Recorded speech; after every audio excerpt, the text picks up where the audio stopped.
오디오 역사 스페셜. 한국의 역사를 바꾼 위인들.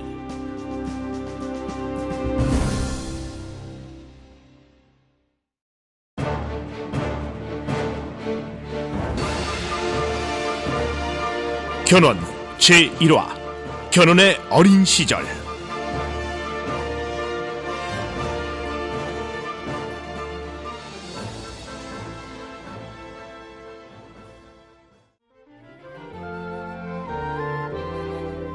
후백제 건국과 동시에 후삼국 시대를 열었던 견훤. 그는 867년 지금의 문경지방인 상주 가은현에서 아자개의 큰아들로 태어났다. 견훤이 태어난 무렵 신라에서는 경문왕이 왕권을 강화하기 위해 강압적인 정치를 펼치고 있었다. 경문왕의 이런 처사로 인해 866년에는 이찬 윤흥과 그의 아우 숙흥, 계흥이 함께 모여 영모를 꾀하기도 했다. 이찬 윤흥, 그의 아우 숙흥과 계흥까지 영모자는 한 명도 남기지 말라. 전하, 하지만 그들은 왕족의 일원이 아닙니까? 그동안 왕족 내부에 반란 사건이 여러 차례 일어난 적은 있지만 지금과 같이 3대에 걸쳐 과한 처사를 내린 적은 없었던 걸로 알고 있사옵니다. 무슨 소리? 부모, 형제, 처자까지 삼족을 멸해서 왕실을 능멸하는 자들에게 본보기를 보여줘야 한다.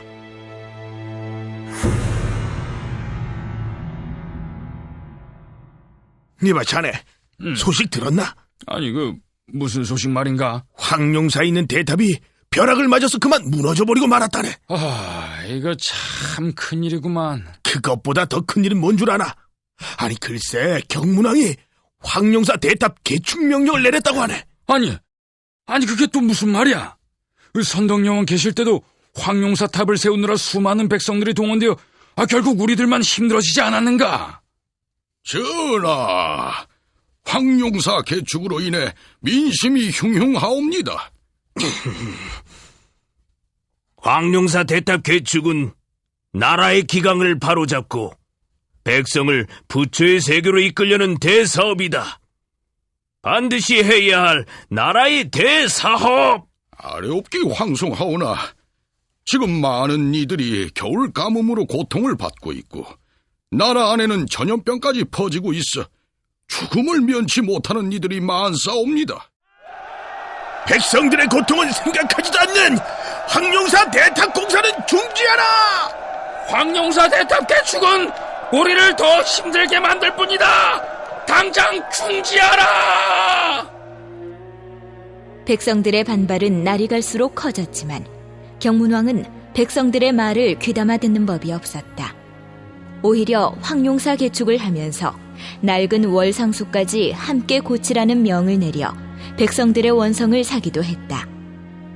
공사가 진행되는 당시 신라에는 지진이 발생하기도 했고 메뚜기 떼가 나타나 흉년에 시달리기도 했다. 또한 신라 전역을 휩쓴 전염병이 많은 사람들의 목숨을 앗아갔고 결국 백성들의 반발이 커져서 나라 안에서는 근종의 난이 일어날 정도였다. 더는 귀족과 왕실을 위해서 살 수 없다. 다들 일어나 손에 무기를 들어라. 뭐라? 근종이라는 자를 따라 백성들이 일어서고 있다고? 관군에게 지시를 내려 근종을 당장 처형하도록 하라. 그 소식 들었는가? 결국 근종이란 자가 붙잡혀 죽음을 맞고 말았다네. 에휴, 도대체 왜 경문왕은 백성의 말을 듣지 못하는 겐가? 그러게 말일세. 이렇게 황룡사를 새롭게 세우는 게 우리에게 무슨 소용이란 말이야. 경문왕은 백성들의 말을 귀담아 들어야 돼. 그런데 자네, 저기 대나무 숲에 가봤는가? 거기서 이상한 소리가 들린다네. 자네가 오늘부터 나의 두건을 만드는 자인가? 예, 전하, 그러하옵니다. 내 미리 일러두는 것이지만 내 귀에 대해 입을 열었다가는 목숨이 남아나질 못할 것이니 각별히 주의해야 할 것이야. 물론입니다. 절대로 입 밖에 내지 않을 것입니다. 임금의 투건을 담당하는 북두장이가 되어 기쁘기만 할 줄 알았더니 이렇게 마음의 병을 얻게 될 줄이야. 경문왕의 투건을 담당하게 된 복두장이에게는 말 못할 비밀이 있었다. 바로 경문왕의 귀가 당나귀처럼 크다는 사실이었다. 경문왕은 어느 누구에게도 자신의 귀에 대한 비밀을 누설하지 말 것을 명령했고, 경문왕의 비밀을 혼자만 알고 있던 복두장이는 답답한 마음에 병이 생기고 말았다. 혹실수라도 내가 임금님의 귀에 대해 얘기를 하게 된다면 난 물론이고 내 가족들도 무사하지 못할 텐데, 친구들을 만나는 일도 전혀 즐겁지 않고 그저 혼자가 편한데, 이렇게 살다가 답답한 마음에 금세라도 죽고 말 것 같구나.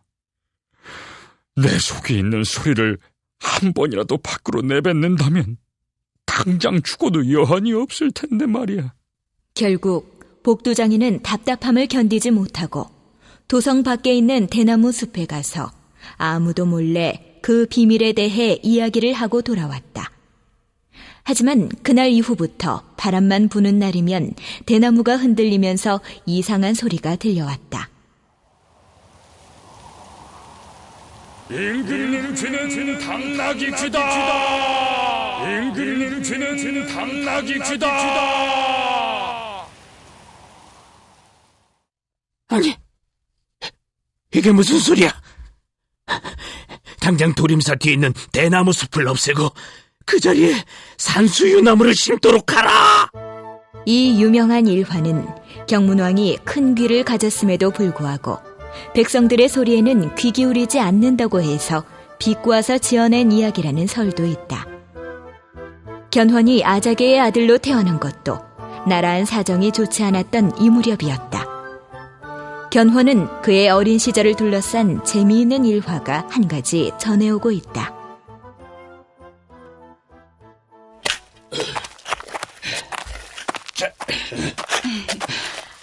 날도 더운데 일하느라 힘드시죠? 아유, 점심밥 가져왔으니까 식사부터 하세요. 아유, 견훤은 제가 업고 있었더니 금세 잠이 들었네요. 식사하시는 동안 제가 땅을 파고 있을게요. 그럼 내 금방 식사를 마치지. 아이는 자고 있으니까 여기 나무 그늘 밑에 눕혀도 될 것 같은데. 그렇게 견훤을 눕혀두고 두 사람은 밭일을 하고 있었는데 바로 그때 아이고 이게 어쩐 일이에요? 호랑이가 나타나다니. 게다가 우리 아이에게 다가가고 있어요. 아이고 이럴 어쩌면 좋아. 호랑이야! 당장 사라지지 못할까? 내 아들을 털끝이라도 건드린 날이면 이런 목숨을 끌어놓고 말 것이야! 저리 가! 저리 가! 아니, 지금 이게 무슨 일이에요? 호랑이가 우리 아이에게 젖을 먹이고 있어요. 이런 일이... 견훤이 호랑이 젖을 빨아먹으면서 방글방글 웃고 있네요. 호랑이는 그렇게 견훤이 젖을 다 먹을 때까지 기다렸다가 숲속으로 다시 사라졌다. 이처럼 어렸을 때부터 남달랐던 견훤의 일화를 듣고 후세의 사람들은 역시 그가 큰 일을 해낼 인물이었다고 평했다. 또한 이 사건은 견훤의 부모님에게도 아들에 대한 확신을 심어준 계기가 되었다. 호랑이가 직접 찾아와서 젖을 물려주고 갈 정도니 우리 아이는 정말 하늘이 내린 아이가 분명해요. 장차 큰 인물이 될 거예요. 하지만 견훤이 자랄 무렵 나라 사정은 더욱 나빠졌다. 관리들은 나라보다는 자신의 욕심을 채우는 데 바빴고 나라는 계속해서 흉년이 반복되고 결국 백성들 중에서는 살 길을 찾아서 고향을 떠나는 사람들도 생겨났다. 생활이 어려워지자 세금을 거두기가 힘들었고 결국 국고 또한 텅텅 비게 되었다. 하지만 그럴수록 왕실은 백성들을 달래는 것이 아니라 관리들을 동원해서 더욱 가혹하게 세금 납부 독촉을 했다. 결국 나라는 점점 더 어수선한 상황에 빠지게 되었고 나라 안에서는 이상한 소문들이 퍼지기 시작했다. 아니 간밤에 소량리에 있는 바위가 저절로 옮겨가는 일이 있었다네. 그래요? 어젯밤엔 말이야, 사촌왕사 벽하의 개가 밤새도록 그렇게 울었다고 하던데? 그뿐만 아니야. 황룡사탑 그림자가 한 달이나 거꾸로 있었다네. 더 놀랄 일은 참포의 물이 바닷물하고 3일 동안이나 싸웠는데 그 물결이 20장 높이까지 치솟을 정도였다네. 나라는 민심을 잃고 날이 갈수록 권위를 잃고 있었다. 결국 나라 안에서는 도적들이 극성을 부리기 시작했고 호족들은 조직적으로 반란을 일으키며 신라 조정과 맞서기도 했다. 반란을 일으키는 세력은 점차 많아졌다. 반란을 진압하고 도적들을 없애는 것이 마땅한 처사이건만 그들을 처단하기에 신라 조정의 힘이 부족하다니 이를 어쩌면 좋단 말인가. 경문왕께서 자리에 있는 한 지금과 같은 상황은 끝나지 않을 텐데. 백성들의 마음은 왕실로부터 점점 멀어지고 반란군의 기세만 점점 강해지고 있구나. 이를 눈앞에서 보고 있으면서 손쓸 길이 없어 더욱 답답할 노릇일세.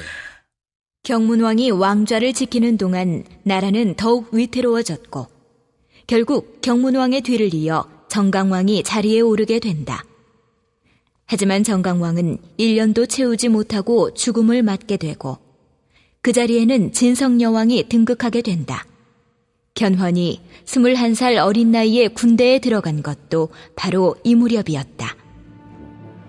이곳이 바로 서라벌이구나. 이제 이곳에서 장수로서의 생을 이어가겠지? 근데 어찌 이렇게 군에 지원하는 이들이 많은 거지? 많긴 왜 많겠어? 하루하루 살아가기도 힘든데 이 밥이라도 제때 얻어먹을까 하고 군에 들어오는 거지.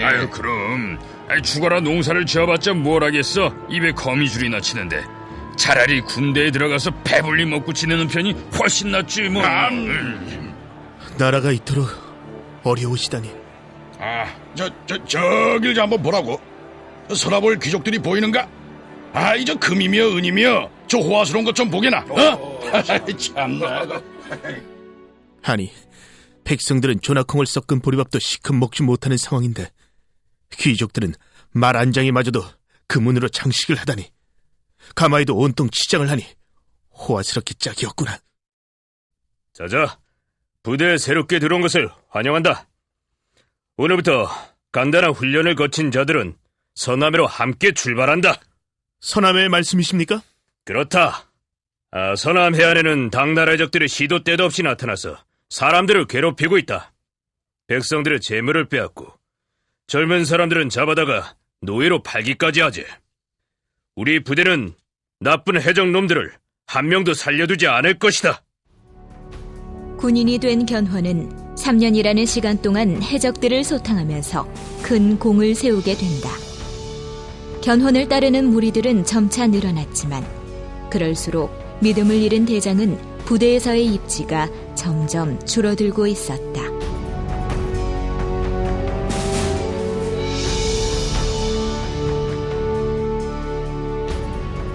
제작 오디오.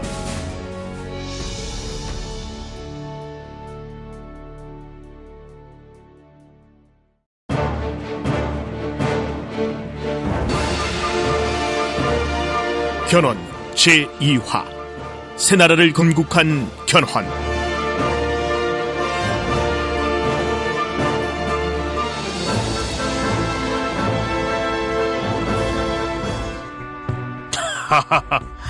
그대들의 노고로 이번에도 우리 부대가 큰 공을 세우게 되었다. 오늘 훈련도 더욱 열심히 하길 바란다. 야야야. 그런데 우리 대장 좀 웃기지 않냐? 아니 3년 동안 부대를 이끌면서 가진 노력을 한 건 견훤인데 말이야. 그러게나 말이야. 싸움이 시작되면 슬그머니 사라졌다가 끝나면 나타나서 공은 자기가 다 차지하니 말이야. 맞는 말이야. 정작 목숨을 걸고 싸운 건 우린데 왜 그 공을 대장 혼자 차지하는 거야? 조정에서 내린 고기 술도 우리가 먹어야 마땅한 거지. 싸울 때는 쥐새끼처럼 숨어있다가 이길 것 같으면 그냥 슬그머니 나타나선 아유 나 원참 그냥 안 그래? 에이, 진짜. 그래, 더는 당하지 않겠다. 대장을 없애고 내 손으로 군사를 이끌 것이다. 넌 누구냐? 누구길래 이 처소에 칼을 들고 들어온 거야? 나 견훤은 이제 혁명의 주도자가 되었다. 이제부터 나는 장군이 되었다. 썩어 빠진 나라를 바로 세울 것이다.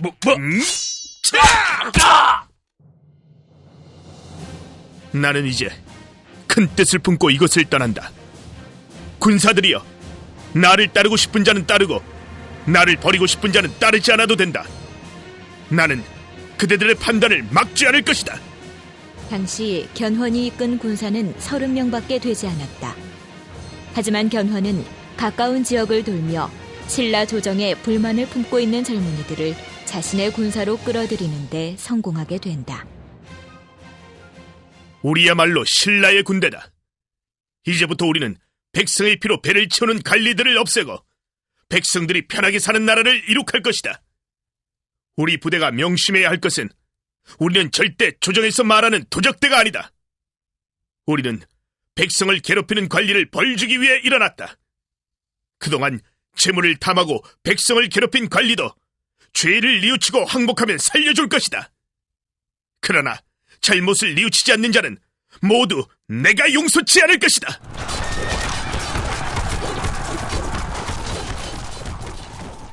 승평군 관아는 우리에게 항복을 고했다. 자, 창고에 갇혀있는 곡식을 풀어 백성들에게 나누어 주어라. 견훤 장군은 정말 하늘에서 내린 인물이 분명해. 못된 관리들 소나기에서 뺏은 곡식이며 재물을 다 백성들에게 나눠주고 있으니. 견훤을 따르는 무리는 나날이 늘어났다. 견훤은 아무리 힘든 상황에서도 군사들이 언제나 배불리 먹을 수 있도록 했다. 바닷가 고을을 공격할 때는 말이 있는 섬부터 점령했고 소나 돼지들을 잡아서 언제든지 군사들이 배불리 먹을 수 있도록 했다. 하지만 훈련도 소홀히 하지 않았기 때문에 모든 병사들은 말을 한 필씩 길들였고 창과 칼을 쓰는 훈련도 꾸준히 해서 실력을 쌓았다. 다른 장군들은 자기들은 배불리 먹으면서 군사들은 쫄쫄 굶기는데 견훤 장군은 훈련을 시키면서도 언제든지 자기 군사를 먼저 챙기는 아주 훌륭한 분이야. 그럼. 나도 그래서 견훤 장군을 따르게 된 거지. 견훤 장군과 함께라면 승리하는 건 늘 우리일 거야. 게다가 벌써 5,000명이나 모였으니 누가 우리 부대를 막겠어? 얼마 전에 우리 부대가 무진주를 점령하러 가는데 말이야. 글쎄, 무진주 도덕은 이미 소문을 듣고 도망간 상태더라고. 우리가 드디어 무진주까지 점령하게 되었다. 우리는 조정의 명령권에서 벗어나서 이제 완전히 독자적인 세력을 갖게 되었으니 모두 용기를 내어라. 이제 신라는 우리 부대에 있으니. 장군, 지금 양길의 소식이 전해지고 있습니다. 그가 구관, 괴양, 청주까지 장악했다고 합니다. 양길이 그렇게 세력을 키웠다면 이제 신라의 시대는 끝이 난 것과 다름없구나. 내 양길에게 큰 선물을 보내도록 해야겠다. 양길에게 왜 선물을 보내시려는 겁니까? 양길은 머지않아 우리와 적이 되어 싸워야 할 놈입니다. 그렇지 않다. 양길은 광주 지역까지 30여 성을 거느린 강력한 호족이야. 양길이 내 말을 들어주면 내게는 참 좋은 일이고 설령 무시한다고 해도 손해볼 일은 아니니 우선 이 편지를 전하거라. 양길 장군, 그대를 내 보아로 임명하겠소. 또한 지금까지 거둔 승리를 축하하며 선물을 보내는 것이니 부디 앞으로도 많은 공을 세워 신라를 구하고 백성들을 이롭게 이끌 수 있도록 도와주시오. 견훤이 양길에게 선물을 보낸 것은 자신의 위세를 과시하기 위함이었다. 하지만 891년 당시 양길이 차지하고 있던 북원에서는 궁예가 반란을 일으키는 일이 벌어졌고 결국 양길은 궁예와의 싸움에서 지고 말았다. 양길이 궁에게 무릎을 꿇다니 참으로 놀라운 일이다. 궁의 부대가 얼마나 강한지 실감할 수가 있어. 이제 앞으로 궁예와의 대결은 피할 수가 없겠구나. 자, 우린 이제 무진주를 떠나 완산주로 향한다. 글쎄, 결혼부대가 드디어 우리 마을까지 오고 있다네. 이 얼마나 반가운 소식이야. 맞는 말일세. 재mon이나 약탈해서 자기 힘을 과시하는 호족들하고는 다른 양반이니. 그럼. 사실 그동안의 호족들은 자기 힘만 앞세워서 백성들을 함부로 대하고 있었다. 그런 상황에서 백성들은 견훤의 등장이 오히려 반가울 수밖에 없었다. 이에 힘을 얻은 견훤은 새로운 나라를 건국하게 된다. 우리는 이곳 완산의 도읍을 정하고 백제의 뒤를 이을 것이다. 신라는 정통성이 있는 지배가 아니라 백제를 멸망하게 한 정복자이다. 이제 우리는 백제를 다시 세우고 신라를 멸망시켜 지난날의 분을 풀어야 한다. 900년 신라 효공왕 시절, 마침내 견훤은 새 나라 후백제의 건국을 선포했고, 견훤의 뒤를 이어 901년에는 궁예가 후고구려를 세우며 새로운 시대를 열었다. 지금의 전라도 지역에서는 견훤의 후백제가, 경상도 쪽에서는 신라가, 그리고 궁예가 세운 북쪽의 후고구려까지 함께하는 후삼국 시대가 시작된 것이다. 궁예가 고구려를 계승해서 새로운 나라를 세웠단 말이냐? 그렇다면 우린 당장 대야성으로 내려가 궁예보다 먼저 신라를 압박할 것이다. 대야성을 무너뜨려라. 손을 들고 항복하는 군사들은 살려주되 끝까지 싸우는 자는 절대 살려두지 말라. 장군, 대양성에 도착한 지 벌써 한 달이 지났습니다. 사상자는 나날이 늘어가고 있고 군사들의 사기도 땅에 떨어졌습니다. 대야성을 공격하는 것은 다음으로 미루시고 서둘러 철수를 하는 것이 현명할 것이옵니다. 할 수 없구나. 군대를 일으킨 뒤에 승리하지 못하고 철수하기는 이번이 처음이다. 이런 일은 두 번 다시는 겪지 않을 것이야. 하지만 군사들의 사기를 더는 꺾을 수 없으니 이렇게 전하여라. 우리는 도적들을 소탕하기 위해 대야성 공격을 다음으로 미루고 금성으로 간다.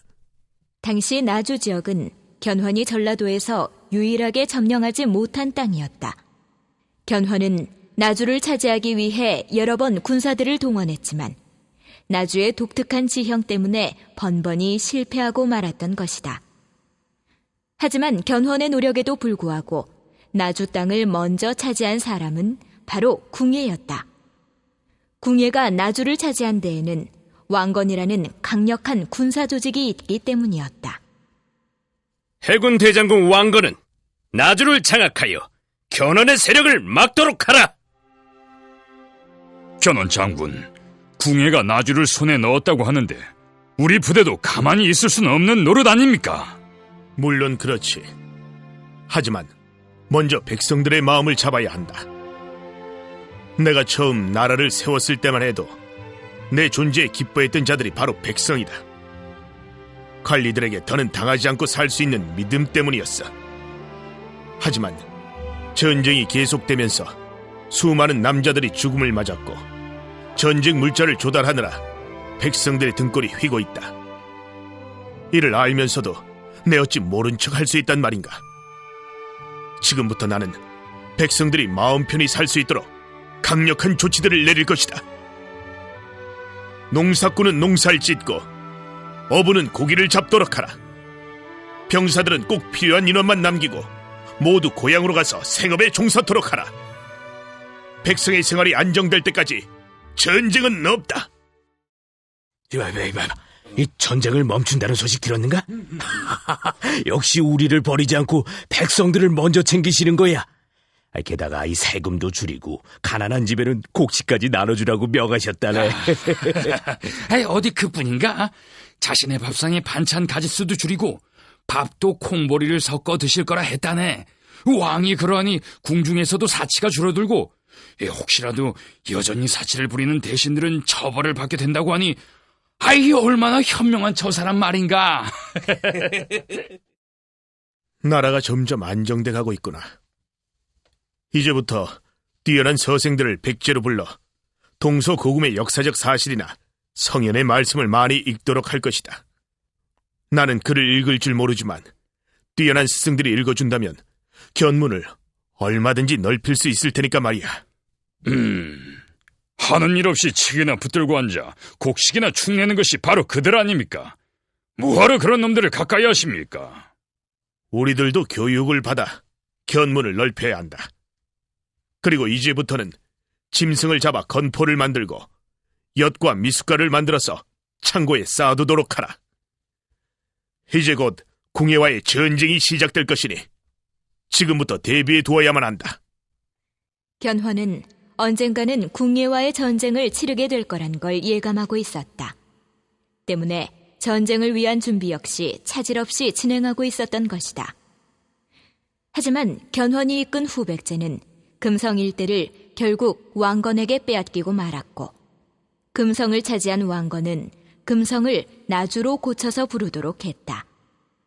하지만 영토를 빼앗긴 것보다 견훤을 더욱 화나게 만드는 사건은 따로 있었다. 바로 왕건이 중국 강남으로 가는 후백제의 사신을 죽이는 사건이 벌어진 것이다.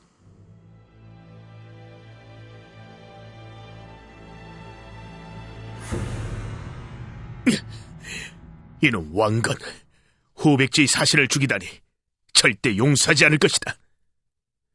지금부터 병사들은 모두 전력을 가다듬어 나주를 공격할 것이다.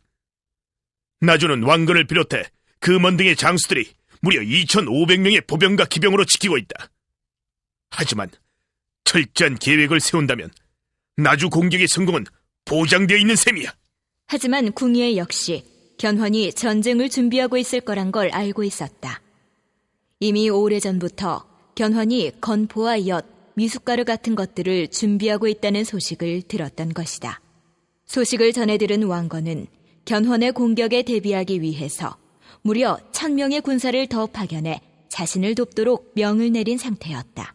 궁예의 졸개인 왕건이 나주성을 차지했지만 우리가 반드시 나주를 장악해 죽은 병사들을 위로하고 고통받는 백성을 구출하게 될 것이다. 모두 나를 따르라. 지금부터 성을 포위하고 차례로 공격하라.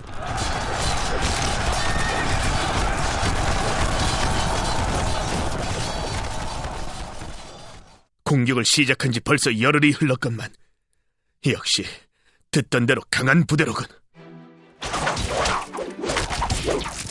기습 공격이다! 모두 피하도록 하라! 이제 결단을 내리셔야 합니다. 더는 군사들을 희생시킬 수 없습니다. 후회를 기약하고 철수를 해야 합니다, 장군! 기습 공격에 병사들이 힘들어하고 있으니 그래, 할 수 없다. 다음을 기약하는 수밖에. 하지만 궁예가 보내는 군대의 보급로를 끊는다면 우리는 반드시 승리할 수 있다. 완산성으로 돌아가는 즉시 모두 함선을 만들고 바다 물길에 밝은 병사들을 뽑아 해군 부대를 새롭게 조직하도록 하라. 나주에서의 싸움에 패한 견훤은 부대를 새롭게 조직하여 전의를 다시 다졌지만 안타깝게도 왕건은 이미 견훤의 대함대가 내려오고 있다는 소식을 들은 상태였다. 왕건 역시 견훤과의 대적을 위해 함대를 눈에 띄지 않는 곳에 숨겨둔 것이었다. 이상하구나. 쥐새끼 한 마리 안 보이더니 미리 겁을 먹고 도망이라도 쳤단 말인가. 모두 긴장해라. 왕건은 바다에서 잔뼈가 굵은 자다. 절대 겁을 먹고 도망친 것이 아니다. 분명히 복병을 숨겨두고 우리를 기다릴 것이다. 견훤의 함대는 바람을 안고 있다. 나 왕건의 말을 따라 모두들 불화살을 쏘도록 하라. 적의 함대는 불타고 우리는 전쟁에 승리할 것이다. 모두 배를 버리고 바다로 뛰어들라!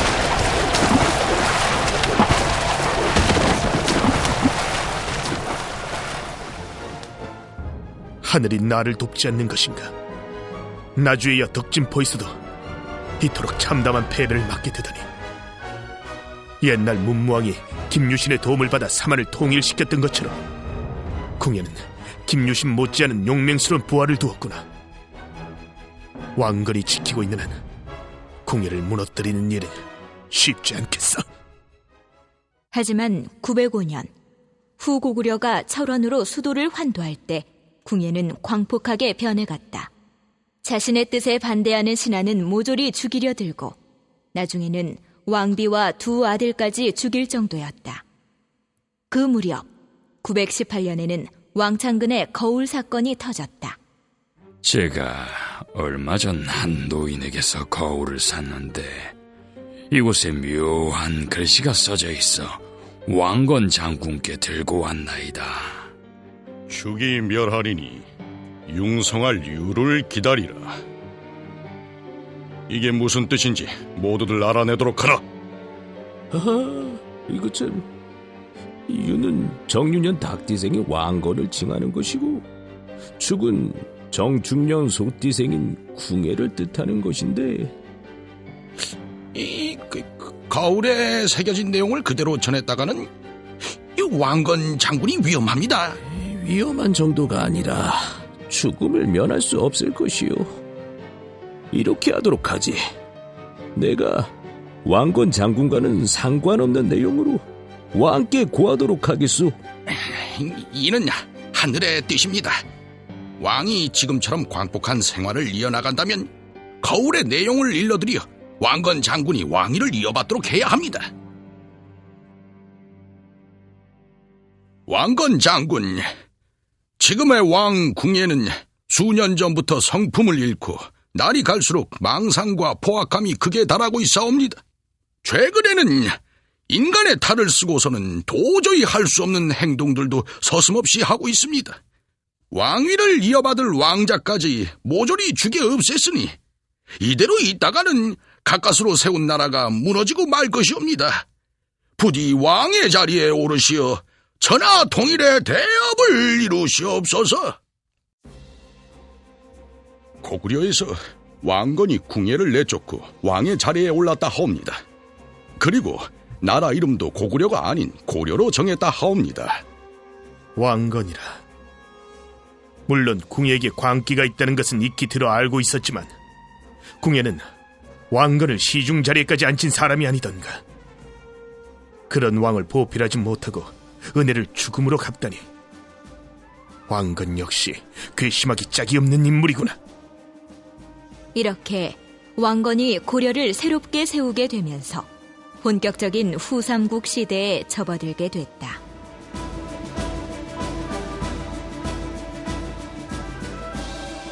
제작 오디언.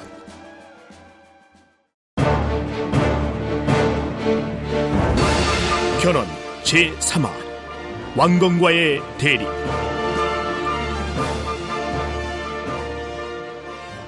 장차 적이 되어 싸우게 될 테지만 한나라의 왕이 된 것을 축하하는 의미로 공작성과 지리산 대나무 화살을 왕건에게 보내도록 하라. 견훤은 왕건이 궁예를 몰아내고 왕이 된 것은 못마땅했지만 축하 사절단을 보내 왕건을 축하해 주었다. 하지만 얼마 지나지 않아 견훤의 아버지인 아자개가 왕건에게 땅을 바치는 사건이 벌어지게 됐다. 뭐라고? 아버지가 왕건에게 귀부를 했다고? 아버지가 어떻게 자식의 적인 왕건에게 땅을 바친단 말이냐? 게다가 그 상주 지역은 고려와 신라를 연결하는 중요한 지역이 아니더냐? 자네 그 소식 들었는가? 견훤 왕께서 지금 총격에 휩싸이셨다네. 글쎄 아버지가 이 왕건에게 땅을 바쳤다지 않는가? 그래 나도 그 소식은 들었네. 하지만 그 왕건에게 땅을 귀부한 아자개는 견훤 왕의 아버지가 아니라 상주 땅의 동명이인 호족이란 말도 있던데. 그게 아니지 이 사람아. 이 상주 지역이 워낙 고려군한테 공격을 많이 받았으니 어디 방어가 제대로 됐겠나. 결국 못 버티고 고려의 땅을 귀부한 거지. 아니 나는 저 상속 분쟁 때문이라고 들었는데. 응? 이 상속? 견훤 왕한테는 어머니가 둘이 있자는가. 그 아버지가 나이가 들어 후계자 문제나 상속 문제를 해결해야 하니까 견훤 왕을 포함해서 이 아들끼리 상주 지역을 갖기 위해서 다툼이 있었다고 들었는데. 아니 상주 지역이 그렇게 중요한 곳이었나? 아이, 그렇지. 그 땅이 고려랑 신라를 연결해주는 지역이 아닌가. 그 나라들하고 관계를 맺으려면 중요한 땅이지. 게다가 토지까지 비옥하다고 하니 탐낼 만도 하지. 에휴, 그나저나 이번 일로 견훤 왕께서 충격이 크시겠어. 아버지 아작의 귀부는 내게 큰 영향을 미친 것이 분명하다. 나는 통일의 대업을 다시 한번 꿈꾸게 되었고, 이 귀부 사건은 통일을 이룩하는 데 가장 큰 원동력이 될 것이다. 자, 어찌 되었거나 이번 일로 고려에 완 것만 좋게 생겼구만. 그럼 내 오죽하면 그런 말도 들었네. 아자개가 고려로 간다는 소식을 듣고 왕건이 환영 행사까지 준비하고 있다더구만. 우리 왕께서는 이 소식을 아실런지 참. 에휴.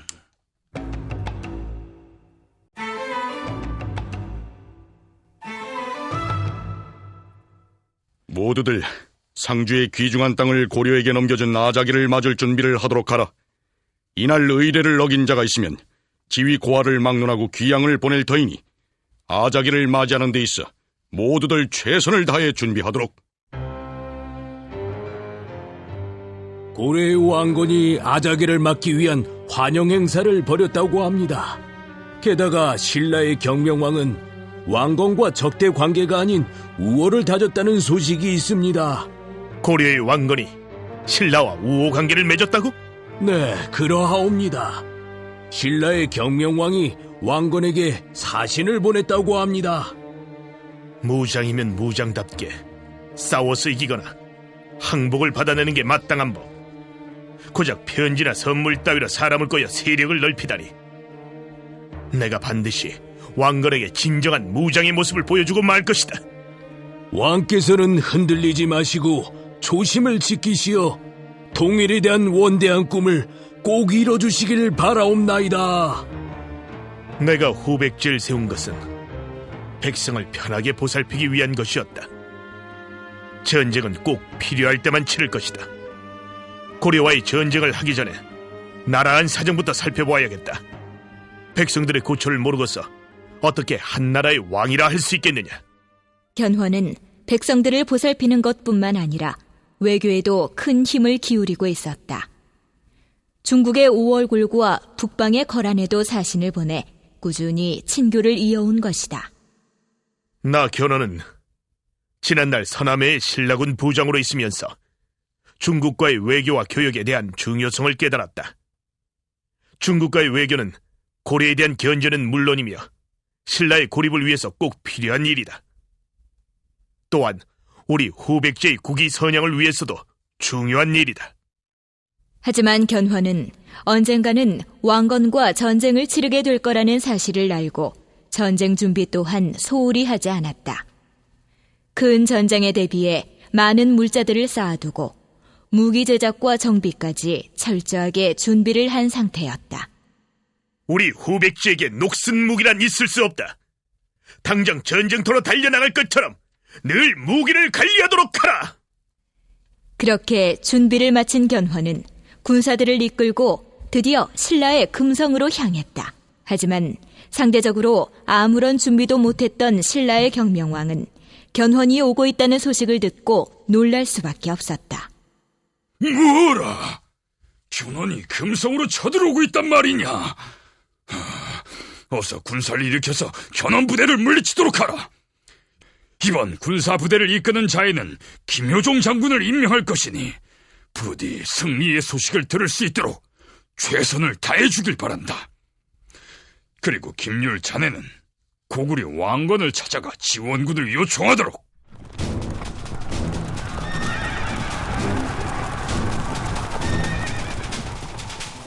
견훤이 금성으로 쳐들어오고 있다면 대야성을 제일 먼저 공격할 것이다. 대야성이 무너지면 서라벌이 위험하다. 서둘러 군대를 파견하라.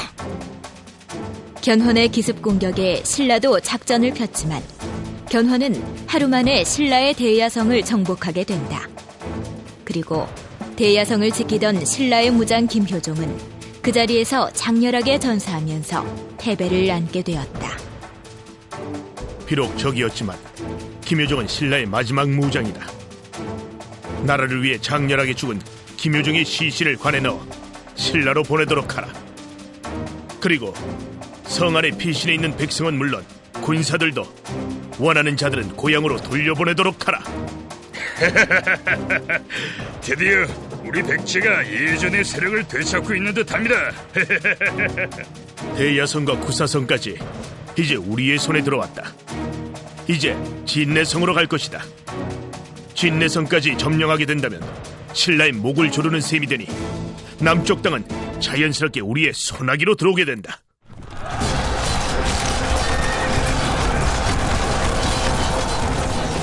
장군, 방금 송악에서 급하게 소식이 전해왔습니다. 고려의 배영경이 지휘하는 5천의 병력이 지금 달려오고 있습니다. 왕건이 지원군을 보내? 왕건 그놈이 겉으로는 신라의 신하인 것처럼 굴면서 가까운 관계를 유지하고 있었다는 것은 알고 있었지만 실제로 군사를 움직일 줄은 꿈에도 몰랐는데. 장군, 명을 내려주시옵소서. 지금 고려의 막강한 군에 비해 우리는 상대적으로 열악한 상황에 놓여있다. 우리 부대는 우선 완산성으로 돌아가도록 한다. 견훤 부대가 완산성으로 철수를 하고 그 이듬해 왕건으로부터 사신이 찾아왔다. 바로 아버지 아작의 장군에 대한 내용을 알려주기 위함이었다. 아작의 장군께서 숨을 거두셨습니다. 장군의 시신을 어떻게 해야 할지 제일 먼저 의논해야 할 것 같아. 왕건은 내게 없는 큰 능력이 있구나. 왕건의 지나친 겸손과 무장답지 않은 너그러움이 늘 눈에 거슬렸는데 그게 아니었구나. 왕건은 내게 나라를 이끄는 데는 힘이 전부가 아니라 포용력이 더 강하다는 것을 보여주고 있어.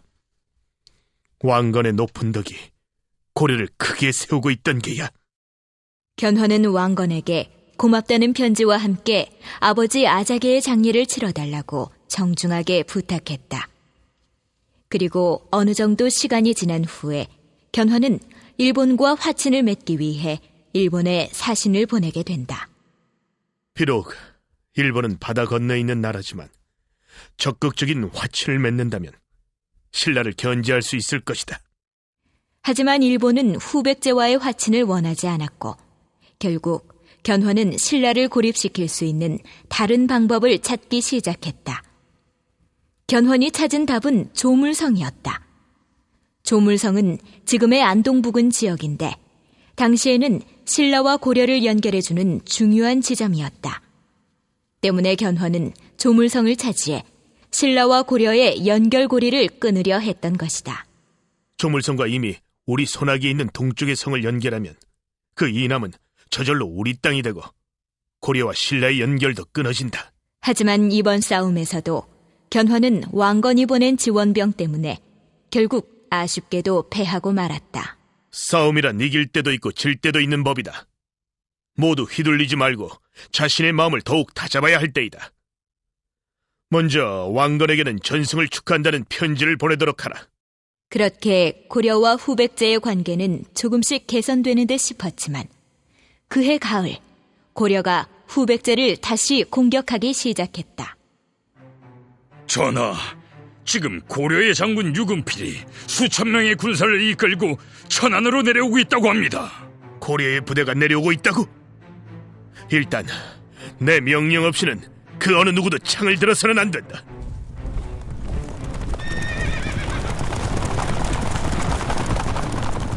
유금필 부대가 점점 더 올라오고 있습니다. 연산진을 공격하여 수비를 무찌르고 임존군까지 점령했다고 합니다. 아직은 때가 아니다. 무장이라면 이런 부끄러운 패배 앞에서 목숨을 내놓고 싸워야 마땅합니다. 그런데 어찌하여 아무도 창을 들지 못하게 하십니까? 그렇습니다. 이런 창피를 당했다면 체면을 생각해서라도 군사를 일으키는 것이 옳습니다.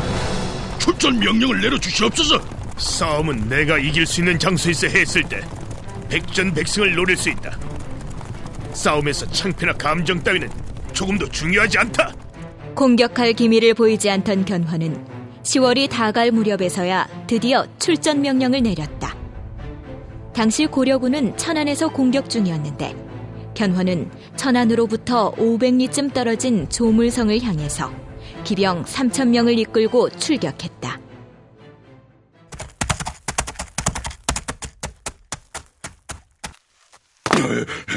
장군!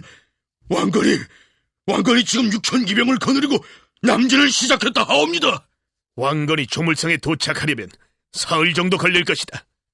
내 명령 없이는 절대로 움직이지 말 것이며 적의 눈에 띄지 않도록 조심하도록 하라.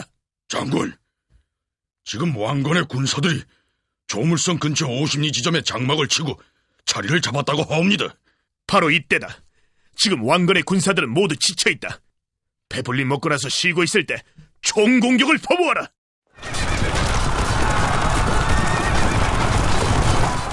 지금 후백제군이 조물성을 장악했다고 합니다. 아니, 뭐라? 어떻게 그것을? 그렇다면 우리도 더 이상 당할 수만은 없다. 천안의 유금필, 잔소성의 홍술, 제암성의 선필까지 기병을 끌고 달려올 것이야. 실제로 당시 싸움에서는 천안 유금필이 3,000명, 홍술과 선필도 500명의 지원군을 이끌고 왕건을 찾아왔다. 우리의 지원군이 도착했다. 이제 우리 고려군의 총공격이 시작된다. 기병을 선두로 후백제 본진을 향해 총공격을 퍼부어라. 장군, 지금 고려의 군사들이 많은 기병을 앞세워 총공격을 펼치고 있사옵니다. 당황할 거 없다. 군사를 모두 골짜기 위에 배치해 놓도록 하라. 그리고 고려군이 몰려올 때까지 눈에 띄지 않게 숨어있도록 하라. 견훤은 군사들을 골짜기 위에 배치해 놓고 고려의 움직임을 미리 파악하고 있었다. 고려군이 골짜기 안으로 들어오는 순간 후백제는 총공격을 시도하게 된다. 고려군이 골짜기 안으로 들어오기 시작했다. 골짜기 안으로 들어온 고려군을 모두 없애라! 순식간에 골짜기에는 말과 사람들의 비명소리로 가득 찼다. 고려군은 견훤이 이끄는 후백제 기병의 창과 칼에 처참하게 쓰러졌고 살아남은 군사들이 있다고 해도 뿔뿔이 흩어질 수밖에 없었다. 왕건, 네가 아무리 뛰어난 무장이라도 내 적수는 절대 못 된다. 이번 싸움은 후백제의 완전한 승리다. 이대로 가다가는 우리 고려의 앞날이 위태롭다. 서둘러 후백제와 화치를 맺도록 하라. 우리의 사신을 견훤 진영에 먼저 보내도록 하라.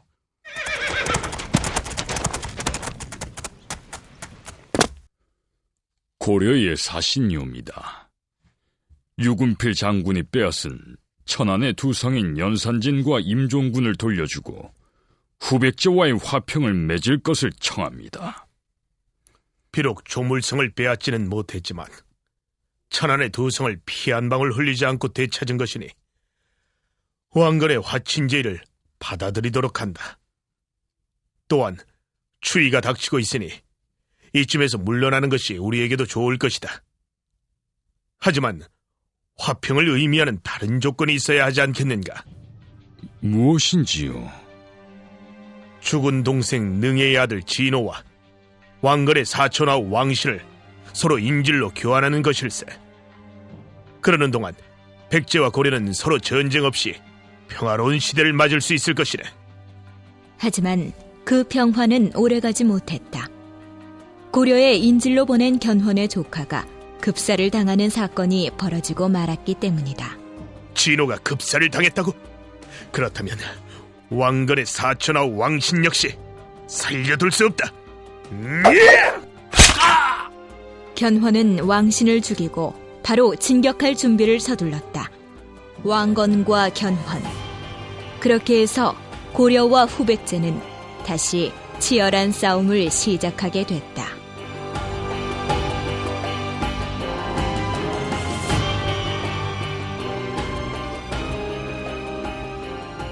제작 오디오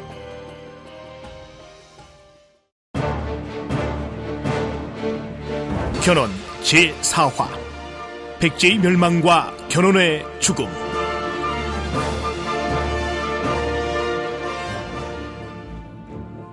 장군, 고려의 공격이 나날이 격해지고 있습니다. 지난 1월에 용주를 공격해서 항복을 받아내는 것은 물론 3월에는 운조의 성주 긍준을 격파하기도 했습니다. 7월엔 고려의 상주 제충과 김락이 대야성을 함락시키고 장군 추호전을 포로로 잡아가기도 했습니다. 게다가 고려에서 강주로 가는 길이 열리게 되어 왕건이 강주까지 장악한 상태입니다. 전쟁을 시작한 지 벌써 8개월이 지나고 있습니다. 아직은 이르다. 우리는 이제부터 시작인 것이야. 당시 후백제와 고려의 싸움은 정말 치열했다. 하지만 초기에 고려가 후백제를 장악했던 것과는 달리 9월부터는 그 상황이 역전되기 시작했다. 우선 금품성을 함락하고 파괴시켜라. 강주에 이르기까지 남쪽으로 길게 늘어진 고려군의 허리를 끊는 작전이다. 전세가 역전된 견훤은 근품성을 함락시키는 데 성공하고 고을부 지역, 지금의 영천지방으로 향하게 된다. 이 지역까지 함락시키자 놀란 경혜왕은 왕건에게 사신을 보내 급히 지원병을 보내줄 것을 요청하기도 했다. 지금 당장 신라의 구원병을 보내도록 하라. 견훤 부대와의 싸움에서 절대 져서는 안 된다. 우리에게는 이제 정예부대 5천 군사가 남아있다. 우리는 후백제의 깃발을 세우고 서라볼로 들어갈 것이다. 포석정에 있는 신라의 왕부터 처단할 것이다.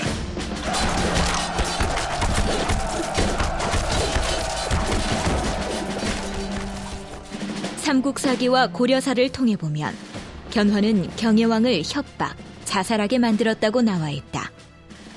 또한 경혜왕의 왕비와 궁녀들을 간음하게 했으며 장인들과 병기 보배들은 모두 약탈해서 돌아갔다는 기록이 남아있다.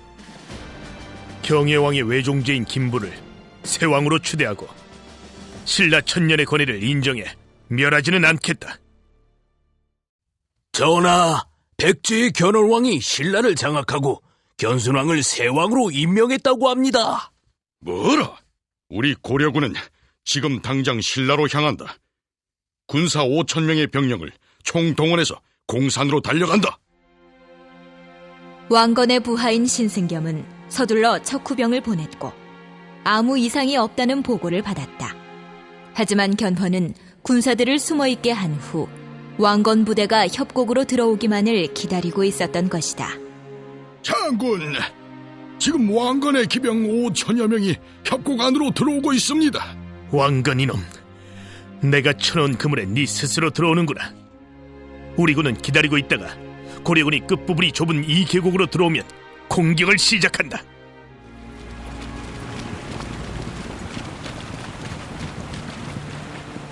자, 모두 고려군을 무찔러라.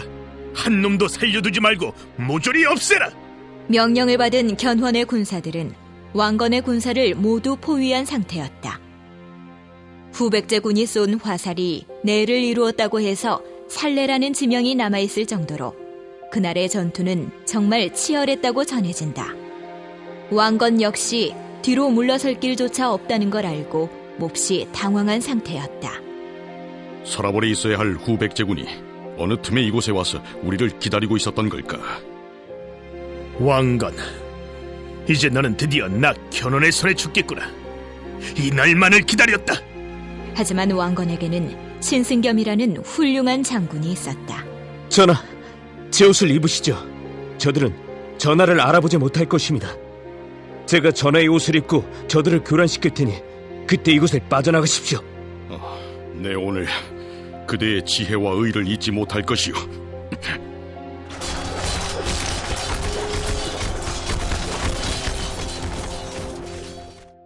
왕건은 신승겸 장군의 도움으로 겨우 탈출할 수 있었다. 하지만 그 전투에서 신승겸, 김락 등 고려의 8명의 장수들이 모두 후백제군에게 죽임을 당하는 사태가 벌어졌다. 그 후에 그곳의 지명은 공산에서 팔공산으로 바뀌었고 실제로 주변 지명에는 왕건의 다급한 상황을 전해주는 것들이 아직도 많이 남아있다. 그토록 치열했던 그날의 전투를 현재 공산전투 혹은 동수대전이라고 부르고 있다. 공산전투의 승리가 있은 후 견훤은 경상도 지방의 주도권을 장악했고 929년까지 연달아 승리를 거두면서 삼국의 패권을 주도하게 되었다. 왕건은 견훤에게 처참하게 지고 말았지만 그 역시 쉽게 물러날 인물은 아니었다.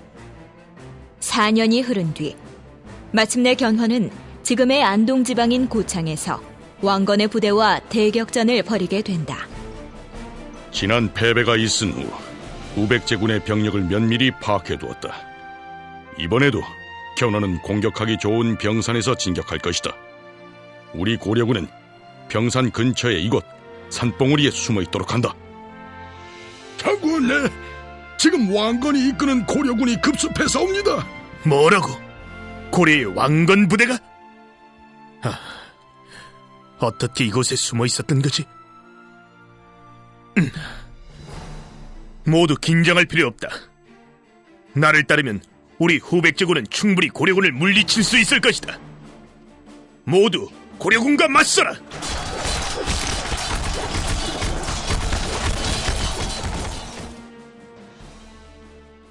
결국 그 전투에서 견훤은 무려 8,000명의 군사들을 잃고 대패하고 만다. 게다가 그 전투의 패배로 30군현 110여 성의 호족들은 왕건에게 귀부를 하기도 했다.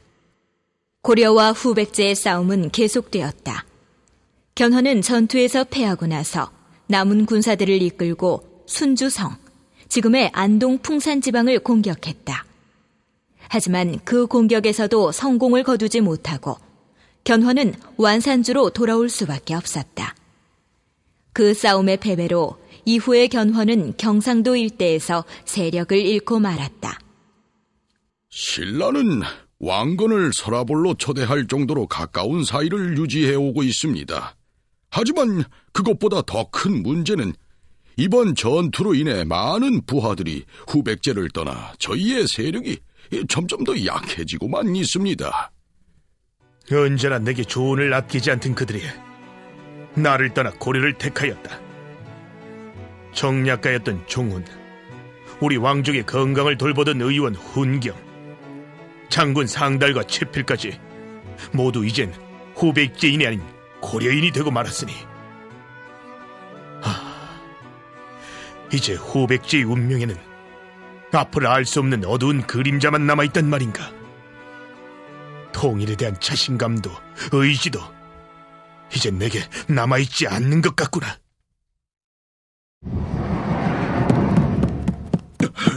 전하! 대체 무슨 일이길래 그리 급하게 달려오는 게냐? 지금 환산주에서 정변이 일어났다고 하옵니다. 정변? 대체 어떤 자가 그런 일을? 아래옵기 송구하오나 큰 아드님이신 신검이 옵니다. 아니, 뭐라? 아들이 반역을 저질렀다는 사실을 듣고 견훤 역시 당황했다. 사실 견훤은 키가 크고 지혜까지 빼어난 넷째 아들 금강을 눈여겨보고 왕위를 물려주려 했다.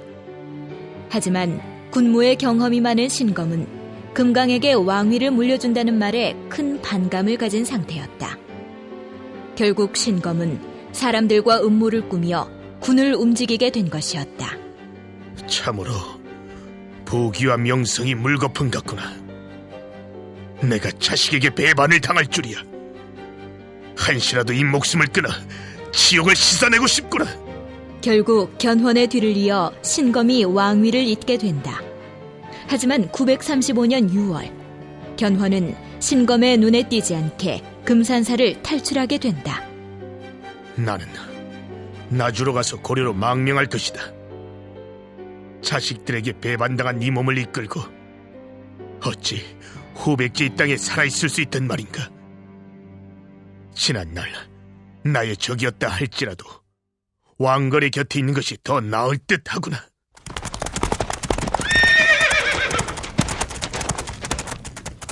송악에 오신다는 말씀을 전해 듣고 미리 나와 있었습니다. 저 왕건보다 10살이나 많으시니 제가 상부로 모실 것입니다. 예를 다해 제가 대접할 터입니다. 백간 위의 직위와 함께 지금의 양주를 드리도록 하겠습니다. 자식들에게 말할 수 없는 부끄러움을 당한 내가 구차한 목숨을 구걸하기 위해 고려로 망명한 것은 아닙니다. 다만 이제 천하의 대세는 결정되었으니 더 이상 죄 없는 백성이 피를 흘리지 않게 하는 것이 내가 할 수 있는 일이요. 내가 나서서 백성의 피를 덜 흘리게 할 수 있다면 그 방법에 따를 것입니다. 견훤이 왕건과 뜻을 같이 한 후 935년 12월에는 신라 경순왕이 왕건을 찾아갔다. 송악의 천덕전 뜰 아래에서 왕건에게 4번 절을 하며 왕건의 신하가 되었음을 인정한 것이다. 그렇게 해서 건국한 지 992년 만에 신라의 오랜 역사는 끝이 나고 만다. 1년이 지나고 견훤은 왕건에게 직접 후백제를 정벌해달라는 요청을 하게 된다. 노신이 전하께 몸을 의탁한 것은 전하의 위세에 의지하여 힘을 얻고자 함입니다. 바라건대 대왕께서 새로운 병사를 내시어 후백제를 다스리신다면 신은 죽어도 여한이 없습니다. 결국 왕건은 936년 9월 총 10만 8천 명의 대병력을 이끌고 후백제의 신검과 맞서게 된다. 고려의 모든 병력을 동원해 단숨에 승패를 맺어야 2번 다시 피를 흘리지 않을 것입니다. 견훤과 왕건은 함께 후백제를 향해 맞섰고 후백제는 첫 싸움에서 고려군에게 크게 지고 만다. 작전상 후퇴를 명한다. 모두들 황산으로 퇴각하여라. 후백제군은 황산으로 퇴각해 이곳 마성을 넘어갈 것이다. 이 길목에서 후백제군이 나타났을 때 공격을 시작한다. 고려군이 마성에서 이미 포위하고 있다니. 후백제군은 항복의 의사를 표한다. 아버지와 싸울 수는 없는 일이다. 처음부터 우리 백제는 패배가 정해져 있었다. 반란을 주도한 능화는 참수형에 처하되 포로가 된 병사들은 모두 풀어주어라. 또한 항복해온 대신들은 모두 송악으로 올라오는 것을 허락한다. 이제 내가 할 일은 모두 끝났구나. 어찌 내 손으로 잃은 후백제를 내 손으로 멸하고 떠난단 말인가? 그렇게 50년에 걸친 후삼국 시대는 끝이 났다. 하지만 견훤은 후백제를 멸망시킨 후 심한 우울증에 시달리게 된다. 게다가 등창까지 심한 상태였다. 이후 며칠 만에 견훤은 논산의 한 절에서 생을 마감하게 된다.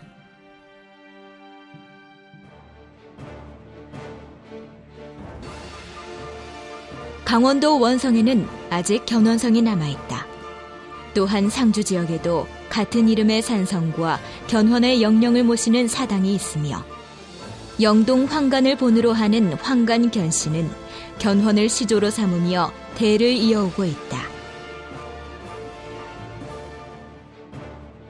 이처럼 견훤은 후세에서도 높은 평가를 받고 있다. 그는 20을 간 넘은 나이에 대군을 일으켜 나라를 세울 정도로 용맹스러운 장군이었다.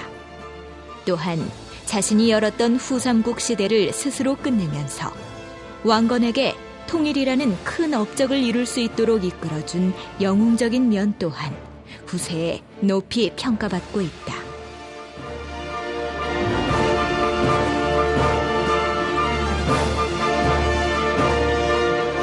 출연 사성웅, 곽윤상, 박종희, 유경선, 최정우, 이지연. 극본 임성미, 사운드 디자인 최은정, 연출 구상우.